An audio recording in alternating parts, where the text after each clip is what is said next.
Welcome to the video. First off, disclaimer, don't do this. This is not a tutorial. Follow at your own risk. This is for educational purposes only.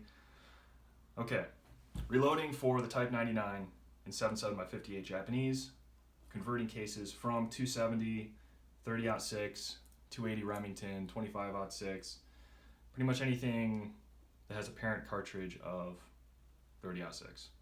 Now, should you do this, if you don't have any 7.7 brass and you don't want to buy new production ammo that's very expensive and hard to find, if you already have an existing stash of commercial 30-06 or 270, I would recommend it.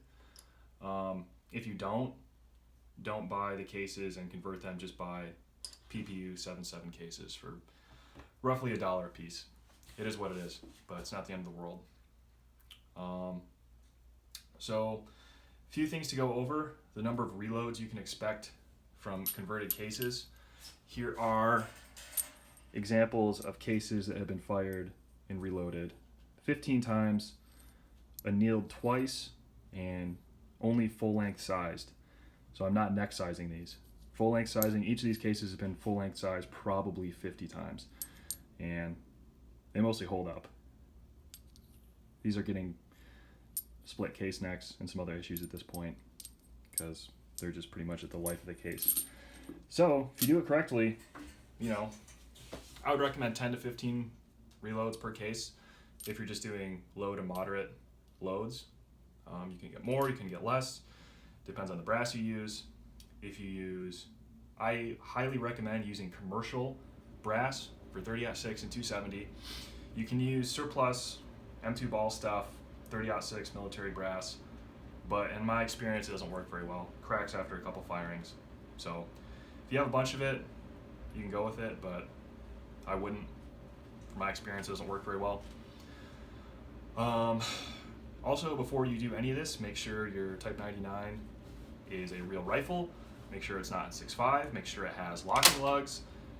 Make sure the receiver isn't cast. Make sure there's rifling in the barrel. Take the action out of the stock. Make sure there's no unknown gas ports you don't know about. And you should be good to go. I just wanted to show this brass head stamps. We have 30-06, 280, 30-06. So the main failures you get will be split necks on these after maybe 12 firings roughly of moderate loads. I typically don't get full case head separations for Type 99 chambers. They are oversized in the back, like the 6.5 chambers and also like 303 British. So right around here, this is going to bulge, and some people don't full length resize because of that. I haven't really noticed much of an issue. So I full length size so they work in all the different chambers and rifles I shoot them out of. So other failures you can get are full case head separations. This is a 6.5 Japanese case here, and these chambers for Type 38s are way more oversized than Type 99s. So your brass will blow out and you will not be able to get as many reloads out of it. This is not converted, this is a normal 6.5 case. Are these converted cases the same as 7.7 cases? No, they're not. So here on the right we have PPU 7.7 cases, on the left we have a 270 and 30-06 converted. They look the same. They're, for all purposes, they're pretty much the same. Some of the measurements are a little different, but I don't even know if PPU uses actual 7.7 brass or if they just use 30-06 parent cases and just change the head stamp. Either way, not sure. But they work. Getting started on some things you're going to need. You need dies, you need a press. This is not going to be a video on how to reload, how to do any of that. There's plenty of other videos out there that explain it better than I could. So I'm just going to be sticking specifically with this case conversion and then maybe some loading at the end. So I'm going to be focusing on I will be using some military Greek brass, some Greek 30-06, just to show there's some extra steps involved with military brass, and then some commercial 270, I think various head stamps, mainly Winchester, Federal, whatever. So I'll be showing the steps to convert those cases. And so you need dies, calipers obviously, primer pocket swaging tools if you're using military brass to remove the crimp. You need a chamfer deburring tool, case length gauge, trimmer. I specifically use these. that you use the hand drill attachment. So you need a drill, just normal drill. Don't use a hammer drill. You need a bunch of lube. Always need lube. What are these called? Primer pocket cleaners. And then these are small pipe cutters for 3 1/8 to 3 to 22 millimeters roughly. You can get these at any just hardware store for pretty cheap, maybe $5-10. Get some extra blades too. For basically, trimming's the main part of this conversion. It's resizing, trimming, resizing, all that stuff. Pretty simple. I did try using one of these, the quick trim dies. I don't like it. I wouldn't suggest using it for this caliber because the amount of trimming you're going to be doing is pretty substantial. So there's going to be a lot of brass moving. So you don't want to deal with that. Just stick with the drill. It pretty much is the best way to do it if you want to stay cheap. And okay, let's get into it. Okay, so first thing you want to do is use your little pipe cutters and cut down these cases to a workable length where you can then run them through your die. If you run them through the die without first cutting them down, it gets kind of jacked up and can mess your die up. So you can do it this way. I wouldn't recommend it. So you want to cut them down first so they're shorter and then they can work within your die and they have more room to expand because the case is already longer in the first place than 7.7. So here's a 270 on the right and a converted 270 case to 7.7 on the left.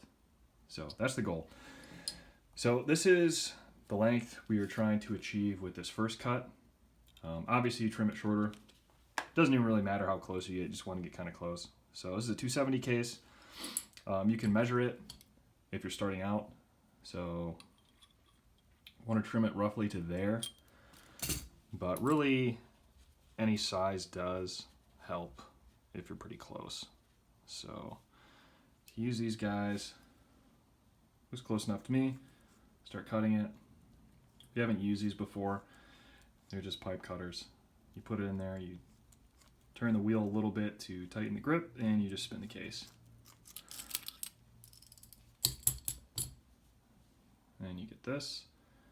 It's cut off. You can measure this. It's probably going to be roughly within that range. Close enough. So you do that with 30-06 and 270 cases. And then we'll go to the next step. So the next step after you have your cut down cases is to run them through the 7.7 die to resize them. I use Lee resizing lubricant for this, and you put a lot of that on here. You're removing a lot of brass. I even put some on the shoulder area. And make sure your press is pretty secured. It can be pretty difficult to get in there.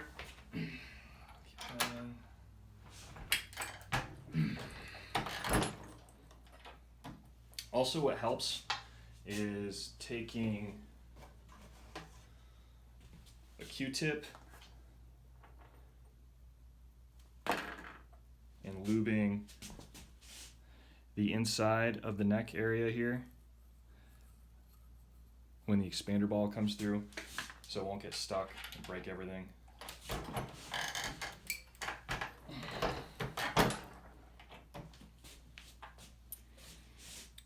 So that goes through pretty well. And what you want to get are shop towels. Shop towels I use a lot to clean brass. They work better than paper towels. They don't leave lint. They're stronger. They don't tear as easy. And then there we go. That's actually a 25/6 case, but. And what you don't want to do is, I think I have an example over here. Basically, you don't want to cut them too short. So when you're trimming or using the pipe cutters, you can cut the cases too short, and then after you resize them, you don't really want to use that. So err on the longer side of doing that, and you should be good to go. Next up, after you ran your cases through your die, you clean them off with a shop towel. Just check and see if there's any burrs or anything. Sometimes that can happen. So On my die, I think there's a defect, so I'll get a little bit of brass pushed back right there. So I have to clean that up with a deburring tool. This right here, so kind of smooth that out or take off any burrs or anything like that. And then separately, you can go ahead and just clean all the inside of all these cases if you want.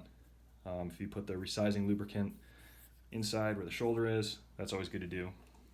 And then for any military brass you have, you can see here it still has a crimp on it. So that's what the primer pocket swaging tool is for. So there's videos on how to use this. You know, I still wouldn't recommend using military cases, it's just an extra step. But you can go ahead and remove that.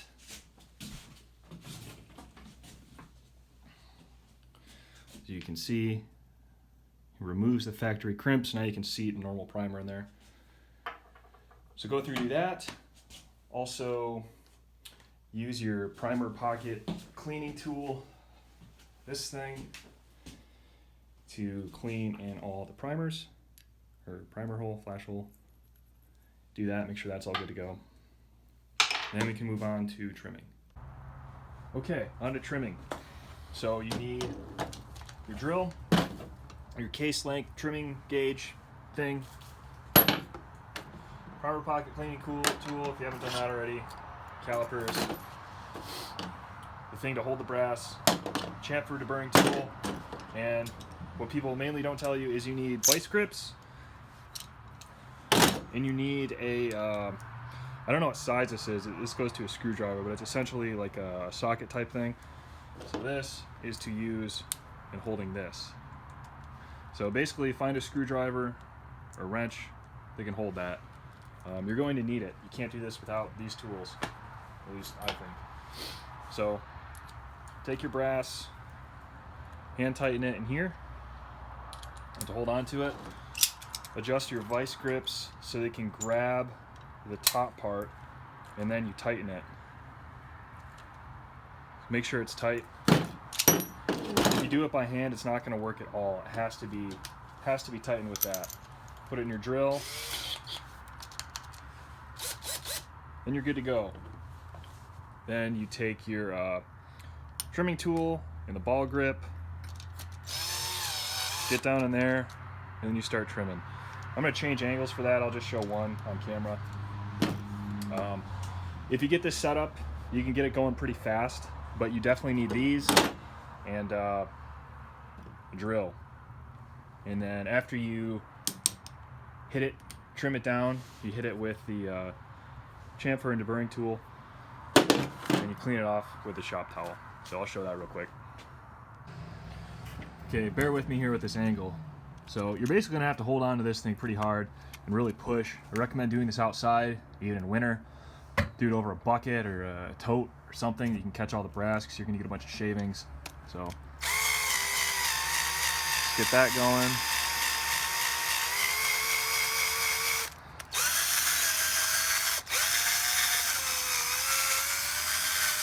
You can kind of feel when it bottoms out. So you'll just have to get used to it. So that's trimmed more or less to size, and hit it with this. Basically kiss it with both ends of that. Have to run it through that. And then this is where this comes in handy again.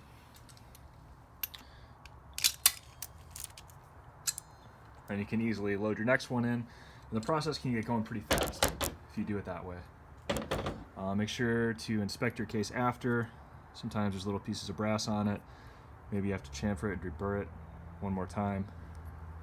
But it should be looking pretty good after that. And just to check, here's this for reference.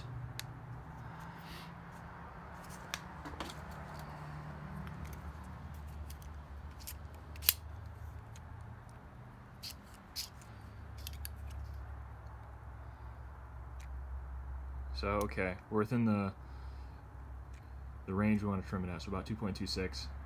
So about 10 thou short of the normal, which is good. Depending on the trimmer you get, it will be slightly different. So if you want to take a little off, you can shave this down with a file.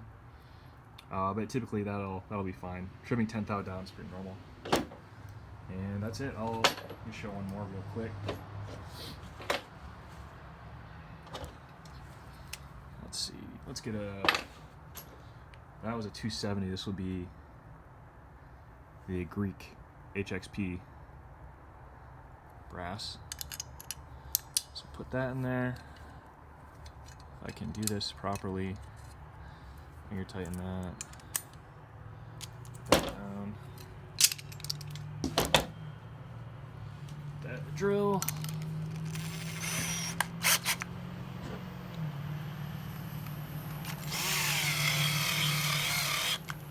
See if I can get a better view of this.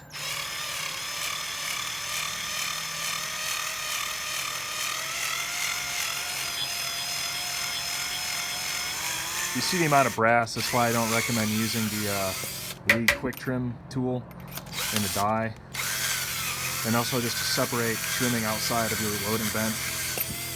I always think that's a good practice. And this is a little bit more normal how it's going to look. See how the brass is just all jacked up? It's flattened out from trimming. So that's why you definitely need this, and I prefer to do it on the drill. You can just remove that real easy. See? Perfect. I hit it with the shop towel. Clean up whatever brass is in there. That's it. Move on to the next step. Okay, next step I like to do is annealing. And I know a lot of people don't like this, a lot of people don't do it this way. That's fine, don't do it. Just what I do. Made this weird contraption of a nut thing attached to another cleaning rod thing. Anyways, something to offset the heat from the torch. So there's other people who do videos on doing this. I find it works fine. I haven't noticed any problems. Is it perfect? No. But it works. So get your torch pretty much on full power and then start getting it low. I like to do it just about like there. And have a damp cloth. I don't quench it with the full thing of water, so just the way it is. And basically you put it in this and spin it. You want to heat it right about the neckline there, facing towards you, so you're not heating up anything closer to the case. And then you do that until you can kind of figure out the right color, so just depending on how many seconds that takes. So typically about right like that. And I spin it in there. And then, I don't know if you can see, it's just really slight. Nothing crazy. Just a little bit to soften that up.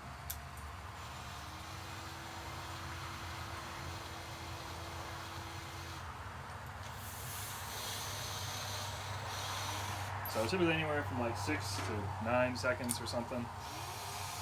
Some of this has already been annealed, but it was annealed like 50 years ago. So I do it again. And does it make sense to do it at this step in the process? I don't know, probably not. It works fine for me. You could do it before you even cut down your cases and resize them the first time. That'd probably make the most sense, but I haven't noticed any difference. It seems to work fine. You know, if I can get up to 15 reloads out of the cases, at that point, you know, I'm not trying to push them any further than that. So this seems to work fine. So I'll move on to the next step now.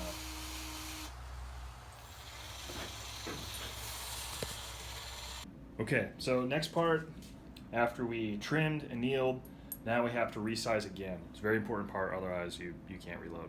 So I don't know if you can tell, I lubed it up a little bit, but anyways, there's a slight anneal on all these. It's good enough, it just softens it up a little bit. I don't know if it matters to do before or after the initial resizing. It might even work better before, but I do it this way and haven't noticed any problems. So run these through the press again. Will be substantially easier.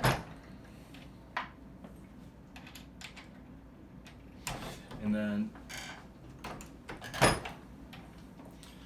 once you do that with all of them, you basically make sure you clean out the inside of the case with Q-tips, which I already did, just to get any other resizing lubricant you have in there, or any water if you just anneal them. So get the shop cloth, clean these things off, and you really want to make sure you don't have any lube left on these when you shoot, so don't do that. And then here are our final converted cases. And quick size check on these. Should be roughly 2.25859, roughly. That's kind of what my trimming dice sets them at. Yep. Last one. And the 270 and 30-06 cases, all size the same.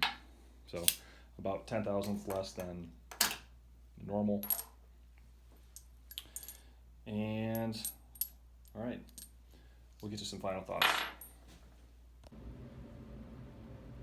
So after that, you've now converted your 270 or 30-06 cases to 7.7, and the whole process is just how I do it.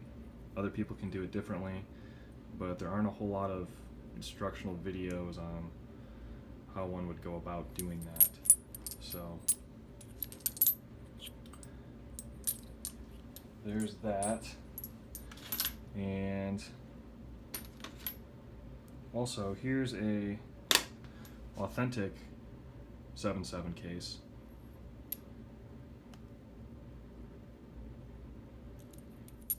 Next to the 270. This case has been kind of messed up. I had to resize it actually.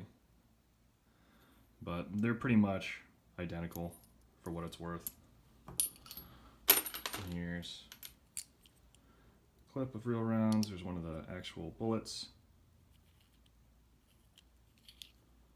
174 grain. So, a few things to talk about after the conversion. So accuracy. How's the accuracy with these? Seems fine to me. You know, depending on your rifle, really no problem with, you know, just general like 3 MOA with iron sights, which anything more than that, you know, it's really up to you. You can fine tune it. But I've not had too much issues with accuracy. It all seems fine. It really is dependent on the bullet you use and the rifle you're shooting it out of, really. So, and also it can have some stuff to do with brass. Like for example, the military brass, when I was trimming it, I don't know if you could tell, but it flakes off more. It's much harder than commercial stuff. So this will flake off where this brass will come off in spirals and more stringy. Commercial brass is just, it seems to be softer than the military stuff, which is why I definitely anneal the military brass, just to help with that. But accuracy wise, I haven't noticed any issues. Fire forming, some people fire form converted cases before they shoot them. So for example, I don't do it, but they'll use just like a little bit of pistol powder and like a wad or something just to kind of puff the case out. I don't do that. I just shoot a normal full power load out of it, or just moderate load. And honestly, I haven't seen any issues with accuracy. Let's see, trimming, sizing, different brass, yep. Accuracy, fire forming. One thing you do want to check before you go ahead and load these and everything, you want to make sure they fit in your rifle. You want to make sure you did your conversion correctly. If you forgot to resize, if you didn't trim it properly, there could be a lot of different issues. So this is one of the 270 cases we just went through. Put that in here. No problem. No problem with that. Try a 30-06 case.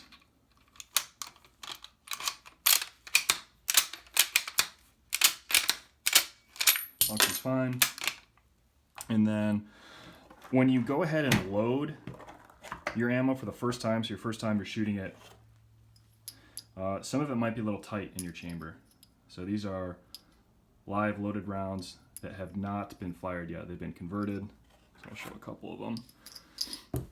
You can tell the necks are all, or the mouths are all freshly trimmed. A little light anneal on them. So these have not been, I guess, fire formed yet, but they close. They're a little bit tight, but they're fine. Once you shoot these, they'll be formed great and they'll work no problem. After that, you don't have to deal with maybe a little bit tight chamber, anything like that. Make sure this is empty, good to go.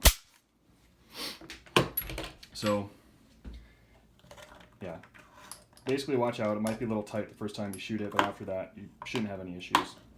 But it's important to keep that in mind. And what else? Yeah, so for load data for 7.7, I said I wasn't going to get too into reloading. I'm not going to reload, but I'll just share some things I've learned, you know, over doing this for a while. Is the load data for this cartridge is not very vast. They only have spec typically 150 grain, 174, 180 grain loads, or that's like the military loading. And not a whole lot of powders, and some of the powders are, in my opinion, I think they're incorrectly gauged. So some powders you'll use they don't, essentially it's not loaded hot enough, it's loaded too light. So the case will not expand fully and you'll get it basically blowing out and you'll get gas and burnt powder in your face. That's what happened to this case before. Yeah, there's no harm to the rifle typically, but you definitely need to wear eye protection 100% when you're reloading. Because these are known for their great gas mitigation, which it's good if you have case head separation, things like that. But if you fire a case that is not fully expanded, basically the powder doesn't burn fast enough to expand the brass to seal the chamber, it's going to blow out, and none of this gas mitigation shit works. It just goes straight in your face, into your eyes. So you want to wear eye protection when you're reloading for this, 100%. So some of the loads I found in published data, and I've tried different lots of powder, bullet types, things like that, it doesn't work. It's loaded too light. I'm not going to say what that is, but I've had some issues with BLC2 and some other powders. Typically, these like full or near full case capacity. So powders like H4831, 4895, things like that mostly fill it up. Those seem to work the best. Magnum primers can affect the light loads a little differently. If you have low case capacity, sometimes Magnum primers help, sometimes they don't. You know, it's just something you'll have to test. One more thing that's could save you a bunch of money is what bullets do you shoot out of these? We'll quick go over a few. So here, these 308, 147 grain, just typical 308 rounds. These are AK bullets, 310s. These are 303, 311, and these are 303, 312. Now this is really going to depend on the rifle you're shooting it out of. That dictates the bullet size you want. But typically I shoot 308s through almost everything. Some rifles don't shoot 308s well. They'll keyhole. They won't keyhole bad. Really depends on barrel condition. Even at 100 yards, I've had keyholes at 100 yards are still on target pretty well. So it stabilizes them pretty well. Some rifles is completely fine, others are not. So try it at like 25, then 50, then 100 to see kind of what bullet size you want to use, because actual 303 diameter or 311 or 312s, these shoot the best, obviously. It's what the caliber spec'd for, but these are expensive, unless you can find them for 20, 25 bucks. Otherwise, you're going to be paying at least $40 for a box of these, and I'm not doing that. So those work, but a way to get around that is these, using AK bullets. 310 is a good like intermediate between 308 and 311, 312 that typically work in most barrels. You don't have issues with. If I grab one here. So you can find these at gun shows, just old 310s, you know. they work pretty well with the rifling. So where are my calipers? So this is an original 7.7 bullet that I pulled. I think this comes in about, yeah, 311. So that's what it's supposed to use. And here is a, what is this? A Nagoya, I forget what series, but it's full last ditch. So this has a great barrel. A lot of these do, actually. So this is the actual military bullet that's supposed to be in there, and that's going to shoot great. But I load 308 bullets. These are just normal 147 grain.